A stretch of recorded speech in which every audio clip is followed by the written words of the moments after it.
Imagine trying to explain to a political historian that the biggest, most aggressive fracture in modern American populist history wasn't triggered by some massive foreign war, Right. or like a sweeping constitutional crisis, but it was actually triggered by a 50-cent discount on a pound of imported ground beef. I mean, it sounds completely absurd when you put it like that. It really does. But today, we are looking at a 48-hour window in late August of 2026, where a localized dispute in the grocery aisle literally ignited a political civil war at the highest levels of government. So welcome to the deep dive. It's just a phenomenal case study in how interconnected everything is. You know, when a system is under immense strain, the pressure doesn't just stay in one place. Right. Yeah. It travels through the entire architecture until it finds a release valve. Exactly. And we are unpacking a towering stack of sources today for you. News reports, official statements, and some incredibly volatile social media posts. Yeah, very volatile. And they all originate from this single 48-hour period. Our mission today is to connect the dots between a kinetic war in the Middle East, a structural upheaval inside the Pentagon, a sudden trade war with Canada, and, yeah, that fateful domestic policy decision about ground beef. And by the end of this deep dive, you are going to see the exact mechanical links connecting those global crises to the price of a hamburger and ultimately to this huge ideological earthquake happening right now. Yeah. Now, just a quick heads up to you listening as we jump into this. The rhetoric we are analyzing today from these politicians is incredibly toxic. Very much so. And deeply personal. We aren't here to take sides, and we certainly aren't here to fact-check their individual political grievances, or validate their accusations. Our job today is strictly to map the battlefield for you. Exactly. We're here to impartially report on what is actually in these sources so you can see exactly where the fault lines are and understand the arguments being made. We are basically just looking at the blueprints of a system under pressure. Right, well put. So let's start where the physical strain is arguably the most intense, which is the front lines. The Washington Post and Stars and Stripes are reporting that the Iran war is nearing the 6-month mark, so 180 days, and the human toll is escalating rapidly. The Pentagon added 60 more names to the casualty list in just a matter of days. That brings the total number of U.S. service members wounded or killed to 775. Which is a staggering number for such a short window. It is. And Captain Mark Kelly released a really stark statement specifically pointing out that 18 of those are dead.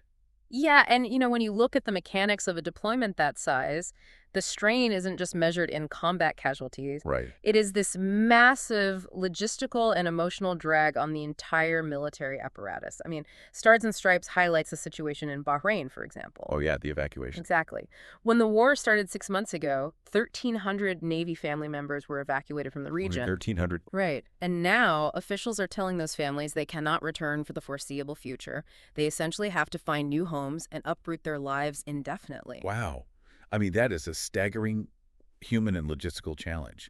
And it's mirrored by what's happening with the fleet itself. Yeah. The aircraft carrier USS Abraham Lincoln is finally heading home to San Diego, but they're coming off a grueling 9-month deployment. 9 months? Yeah, and 200 of those days were spent inside an active combat zone. Really reminds me of a massive server farm running at 99% capacity, but with absolutely no backup cooling systems. Oh, that's a good way to look at it. You can keep it running for a while, sure, but eventually the hardware itself starts to degrade. So at what point does the sheer logistical tension of displaced families, growing casualty lists, and these extended combat tours start to melt down the operational readiness of the military? Well, that is the core debate happening in defense circles right now, and it is fueling massive political blowback. Captain Mark Kelly, who you mentioned earlier, he explicitly stated that leadership under President Trump and Defense Secretary Hegseth has failed. Well, those are strong words. Very. He argued they refuse to take accountability, that they don't know what they are doing, and that their leadership has actively made the country weaker and less safe. So the external pressure on the military is intense, obviously, but the internal pressure inside the Pentagon might be even higher right now. We are seeing a structural shakeup that goes way beyond normal administrative turnover. Oh, absolutely. I mean, the Pentagon just moved to fire the top leadership at the military newspaper, Stars and Stripes. They removed the editor-in-chief, the retiring publisher, and a civilian reporter who specifically covers the Middle East. Yeah, and the mechanism behind those firings is what really matters here. The Associated Press reported that the editor-in-chief was fired for, quote-unquote, insubordination. Insubordination for what, exactly? Well, his supposed offense was stating publicly that any military censorship of the publication was a red line. Wow. And CNN is reporting this all went down amid a direct pressure campaign from Secretary Hegseth. Right. And the political reaction was immediate. Senator Tammy Duckworth jumped in, framing a free military press as a fundamental American value. She stated that speaking out against censorship is as American as it gets. Yeah. And she pointedly suggested that if Secretary Hegseth is threatened by a free press, he needs to find a new job. But the friction isn't just isolated to the press room, is it? No, not at all. The Telegraph is reporting the U.S. Army Secretary is actually stepping down, and they specifically cite tension with Hegseth as the reason for his departure. So if you look closely at these personnel moves, they seem to represent a broader cultural battle over the military's underlying identity. Exactly. It is an attempt to enforce a very specific ideological alignment across the entire Defense Department. Which perfectly explains this incredible controversy over Navy ship naming. ABC News and Forbes report that Navy officials are currently mulling a plan to strip the name of Doris Miller from an aircraft carrier that is currently under construction. Yeah, this is a huge deal. And just for some quick historical context for you listening, Doris Miller was a Black World War II hero at Pearl Harbor and the first Black sailor to ever win the Navy Cross. Right. And they are reportedly considering stripping his name from the hull to possibly name the ship after President Trump instead. So I have to ask you, is this just a new administration wanting to put its stamp on things? Or are we watching a fundamental DNA-level rewrite of military culture? The evidence strongly points toward a DNA-level rewrite. Really? Yeah, renaming an aircraft carrier is a monumental bureaucratic and cultural lift. Carriers take years to build, and their names carry deep historical weight for the Navy. Right, they don't do this lightly. Exactly. So to actively strip the name of a celebrated Pearl Harbor hero to honor the sitting president, well, it suggests an aggressive implementation of an America First ideology into the very fabric of the military. They are demanding strict cultural and political alignment from the press corps to the branch secretaries right down to the steel on the ships. Okay, let's look at how that America First ideology translates outside of the military, because the administration is applying the exact same hardline tactics to global trade. Yes, they are. And they just opened a massive economic front with America's closest neighbor. U.S.-Canada trade talks have completely collapsed. The U.S. announced it is imposing 50% tariffs on Canadian goods effective at midnight. And Canada didn't just issue a polite diplomatic complaint, you know. Their response was unprecedented in its speed and scope. It really was. Prime Minister Mark Carney suspended the negotiations entirely. He ordered his negotiating team to pack up and return to Ottawa. And he announced Canada will match the U.S. tariffs dollar for dollar, slapping a 50% tax on $28 billion worth of U.S. goods. Carney's official statement is a really striking document. He argued the U.S. threw in last-minute changes that were unfair, uneconomic, and made any long-term deal totally unreliable. Right. But the line that really shifts the geopolitical tectonic plates is when Carney says, America has changed, and we will not return to our old relationship. That is a massive statement. It really is. He explicitly states that Canada saw this coming.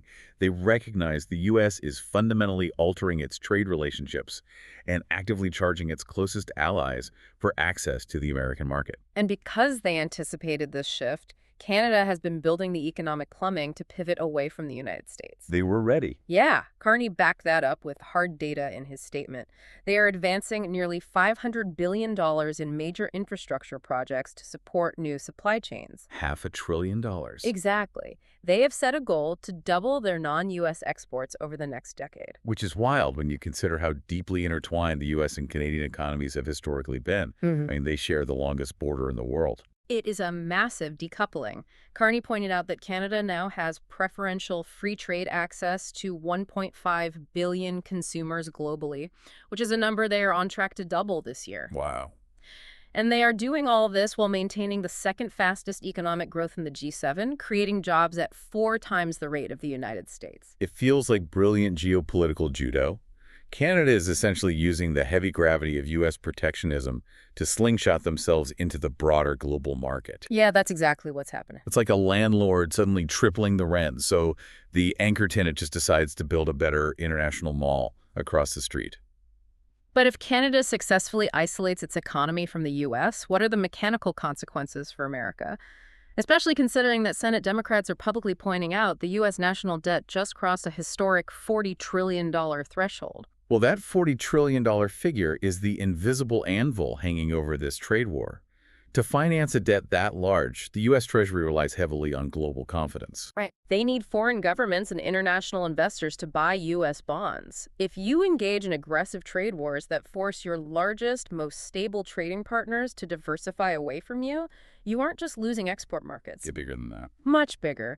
You risk eroding the global economic alliances that keep your borrowing costs stable. It is an incredibly high-wire macroeconomic balancing act. Which brings us to the most fascinating contradiction in this entire 48-hour window.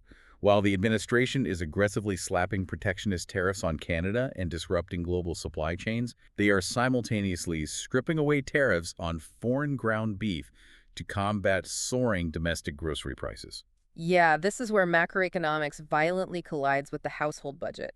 The sources show ground beef is currently averaging $6.89 a pound. Wow. That is a 57% increase since 2021. For working families, that isn't some abstract economic theory. That is a painful reality every time they check out at the supermarket. So to force those prices down, President Trump announced a 90-day pause on tariffs for up to 300,000 metric tons of imported ground beef. He secured a commitment that this foreign beef will be sold 25% below current market prices. Right. The stated goal is to give working families immediate financial relief, while theoretically giving the American cattle herd time to rebuild. But, if you look at the mechanics of the agricultural sector, flooding the market with cheap imports often has the exact opposite effect on domestic production. How so? Well, the backlash from cattlemen was explosive and notably entirely bipartisan. Organizations like the National Cattlemen's Beef Association and RCAL USA came out swinging.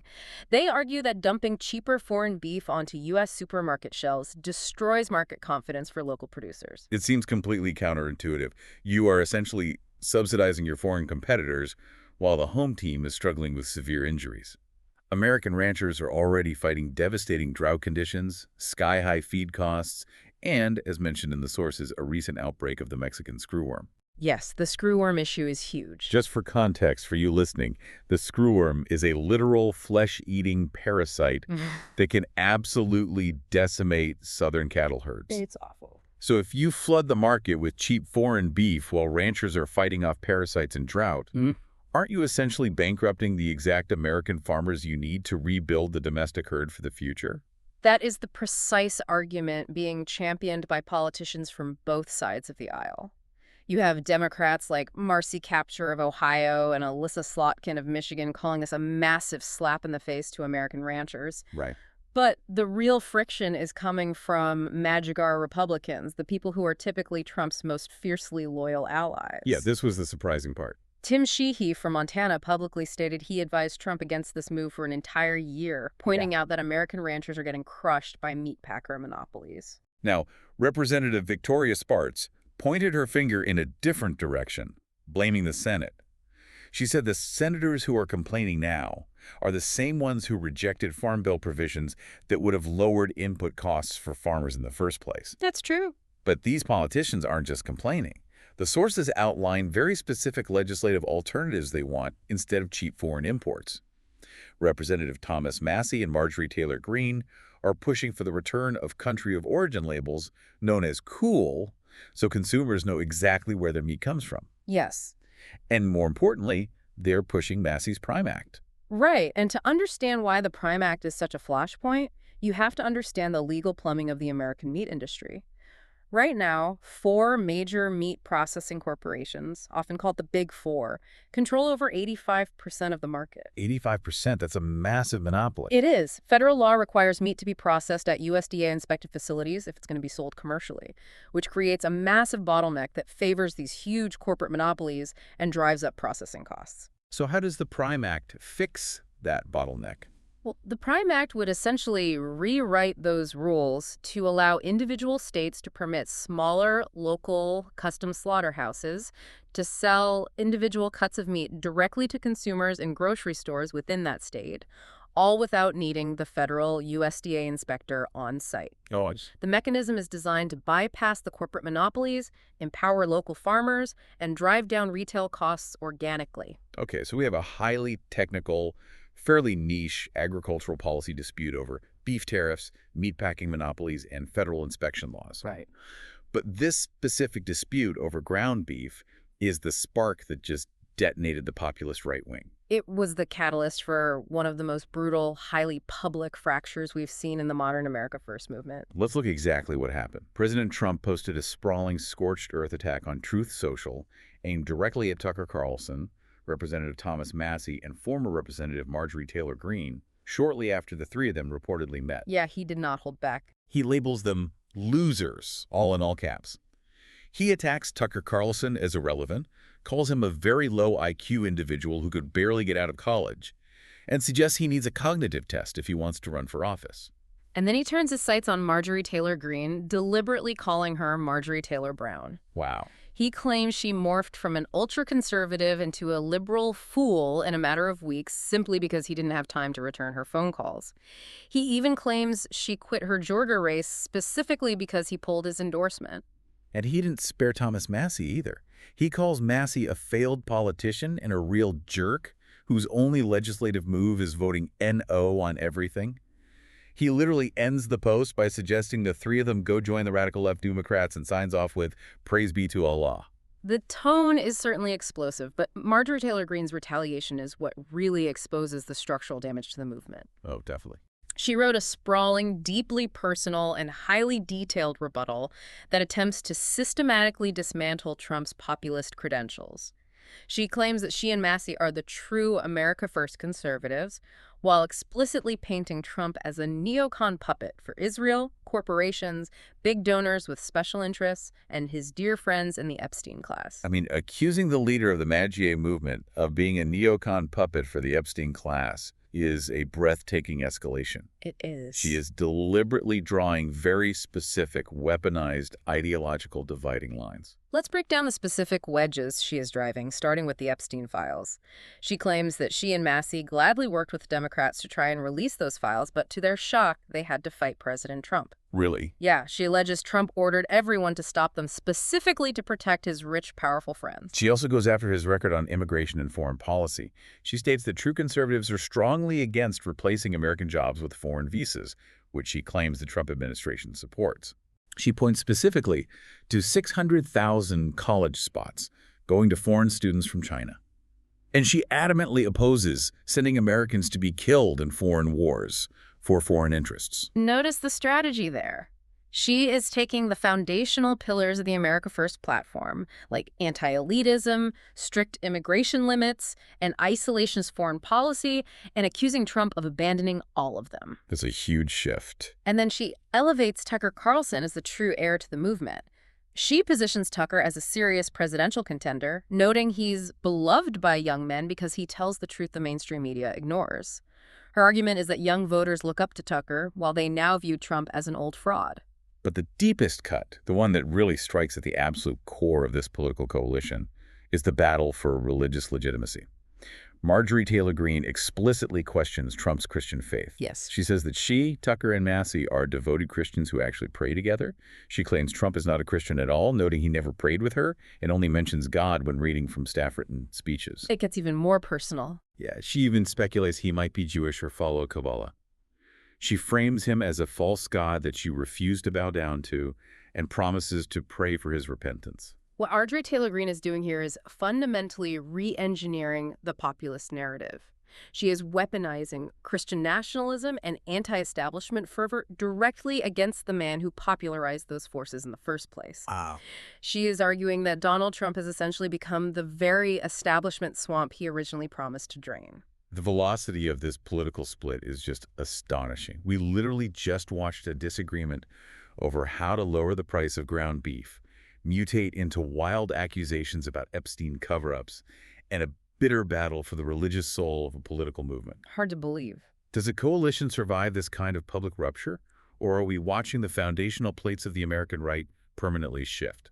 Well, the evidence points toward a massive tectonic shift. Populist movements are incredibly effective at uniting disparate groups in opposition to an establishment. But when that movement actually takes power and has to govern, when they have to decide between protecting ranchers with tariffs or protecting consumers with cheap imports, the ideological glue holding that coalition together begins to melt under the pressure of actual policymaking. And if we tie all of this together, just look at the staggering picture painted by these 48 hours. Yeah, you have an administration stretching its military logistics to the absolute breaking point in the Middle East, while simultaneously purging its internal ranks to enforce ideological purity at home. Unbelievable. It triggers a massive, multi-billion-dollar trade war with its closest northern ally, fundamentally isolating its economy and risking global bond market stability. Right.